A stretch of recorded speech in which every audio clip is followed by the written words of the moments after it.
This is all on Amazon right now. I have a CPU, motherboard, RAM, SSD, graphics card, power supply, and a case. The total is $344. That's actually pretty good.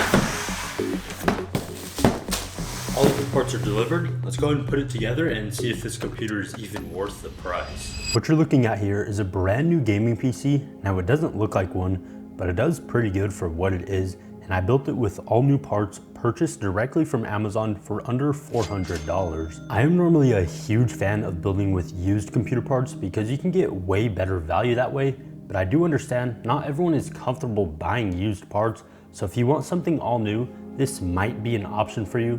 But keep in mind, I did have to cut some corners to keep the cost low. I'll be walking you through the full part selection, and I will also share some alternative parts if you are one of the people comfortable buying used, so you can get better performance for around the same total price. Stick around to the end and we'll check out the 1080p gaming performance in games like Fortnite, Valorant, and it can even hold its own in games like Marvel Rivals, which I was surprised about. I want to take this time to thank SuperCDK for sponsoring this video. If you need to activate Windows on your PC, then visit them with the links below. They offer discounted Microsoft products, game keys, and most importantly, discounted Windows 10 or Windows 11 CD keys. Buy a Windows 11 CD key from SuperCDK, and after using the discount code SPLA, you can get it for $22. And to activate it, all you have to do is copy and paste it into your window activation settings and follow the steps. Thank you, SuperCDK. Check them out with the links below, but now let's get back to the video. Let's start with the CPU. I had to go with the cheapest option from AMD. I bought the Ryzen 3 4100 and I'm not happy I had to buy a Ryzen 3, but the world will live on. It's a 4-core CPU with hyper-threading and 8 megabytes of L3 cache. On the plus side, it barely uses any power, so you can use the stock cooler it came with, and in my testing, during games, the temps were absolutely great. The saving grace for the CPU is the fact it's on the AM4 platform, so you can upgrade all the way to like the Ryzen 7 5800X 3D and get rid of this placeholder, unless you really want the Ryzen 3. To pair with our CPU, we have the cheapest B450 motherboard that I could find. It's the ASRock B450M HDV R4.0, and right out of the box, it will support Windows 11 and the newest AM4 CPUs. Why was this the cheapest motherboard? Well, it's like a car, not the highest spec with all the new features, but it will for sure get the job done and get you from point A to point B. It only has 2 RAM slots, but it supports up to 32 gigabytes at 3200 megahertz. For the RAM, I bought this King Bank kit, and at the time, it was the most affordable 16 gigabyte kit of DDR4 that I could find. It's 2x8 clocked at 3200 and it comes in this silver colorway. If you have the extra money to spend up front, I would recommend buying a 32 gigabyte kit, as even games like Fortnite will use more than 16 gigabytes, so that's something to keep in mind, but I will have a 16 gigabyte and 32 gigabyte kit linked in the description, as well as all the other parts. For storage, I bought the cheapest option. Well, not entirely. I could have gone ultra basic like a 128 gigabyte SATA SSD for $13. I settled with a 240 gigabyte M.2 from Patriot Memory, and the model is the P310.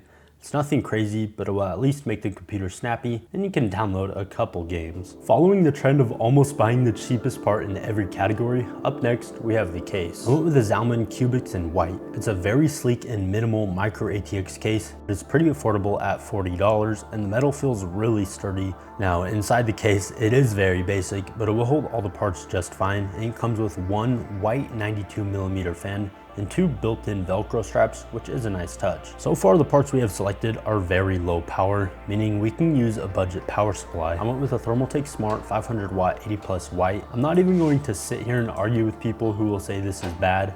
I'm just going to say it will do more than get the job done and allow for upgrades down the line. So for a brand new PSU, this is about as good as it gets for the price. You can go cheaper, but this is what I recommend. To complete this brand new budget build, we have the GPU.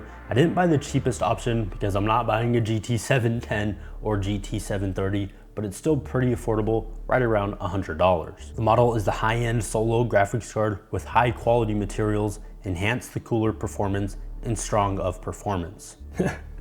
Okay, I just thought the box was funny. Anyways, the actual GPU is the RX 580 2048 SP version with 8 gigabytes of VRAM, and I bought it in this nice white colorway. I don't want to go too in depth about the 2048 SP version, but just know it performs more like an RX 480 8GB, but it can install the most recent drivers directly from AMD with no problem. It only requires a 6-pin for power, so it will basically use no juice whatsoever. Here's the full price sheet for this build, even including a Windows 11 key from our sponsor, and with tax and everything, it is still under $400. All the parts and everything is linked below if you're interested, and if you want to buy some used parts to get better value, then here's what I would recommend. Don't buy a new Ryzen 3 4100, instead buy a second-hand Ryzen 5. You can start at the 2600 and go up, like the 3600, 5600, and even the 4500. All of those are about $60, other than the Ryzen 5 5600. That one is more like $75, but almost any Ryzen 5 you go for will be better value and give you better performance for the money you spend. The other part I recommend to buy used is the GPU. For about the same price as I spent on the new RX 580, I could have bought cards like the GTX 1660 Super,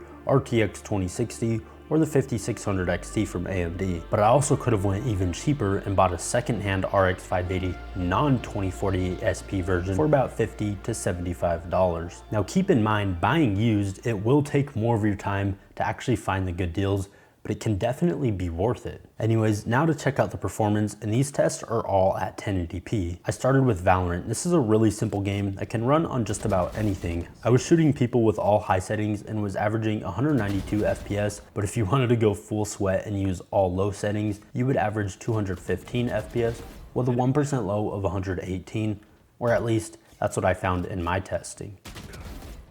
In Apex Legends, it's also pretty easy to run on a wide range of hardware. I tested with medium/low settings. Our average FPS was 100 and our 1% low was 68. This game has always been pretty well optimized, so the 1% lows and average FPS are usually pretty close to each other. But now for a game that doesn't know anything about optimization, of course, I had to test Fortnite. I tested with DirectX 12 using the medium preset at first. I was averaging 83 FPS with a 1% low of 55. The game was running, and the graphics looked good, but man, it was stuttering bad. It was actually quite taxing on our hardware at some points. Both the CPU and GPU would be at 100% utilization, which is not ideal.